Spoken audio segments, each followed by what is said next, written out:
It was a roller coaster week for the Lal Street with the Nifty as well as Sensex snapping a 3 week winning streak to end lower by about 3.5%. Mind you, it's the worst week that indices have clocked in the last 8 weeks, and that is largely because of jitters over the US Federal Reserve meeting that is happening next week. In fact, the US Central Bank is expected to uh, go in for faster rate hikes and in fact more than 3 rate hikes that it had indicated earlier last year, and that is largely to contain the rising inflation in the US that is now hovering near that 40-year high.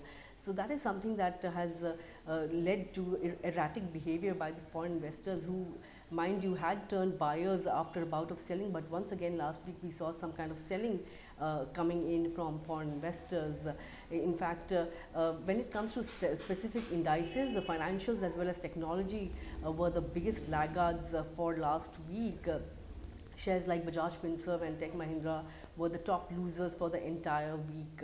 And when it comes to the cues coming in from Wall Street, well, that is also quite bleak because the Nasdaq, mind you, has slipped into the correction territory. In fact, for the week, the tech-heavy index saw declines to the tune of 7.5%. When it comes to earnings, well, Netflix was a big disappointment, and that is evident in the fact that shares of Netflix tumbled somewhere around 20% on Friday, and that is the earnings weren't as great because of a slowdown in subscriber base.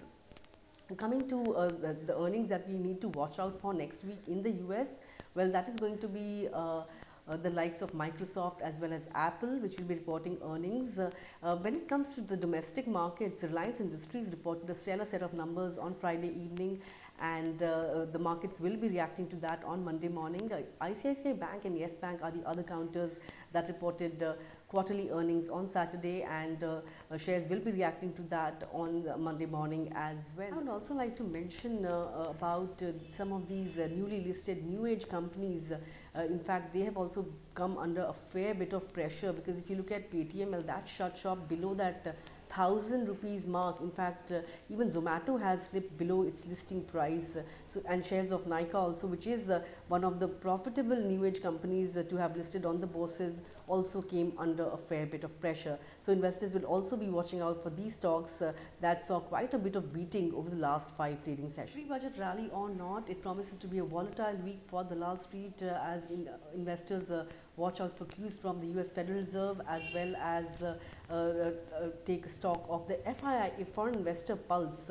In fact, trading will also be a little, traders will also be a little on the sidelines ahead of the budget. In fact, most of the trading community has said that there is a bearish signal coming in from the weekly as well as daily charts when we look at the benchmark indices.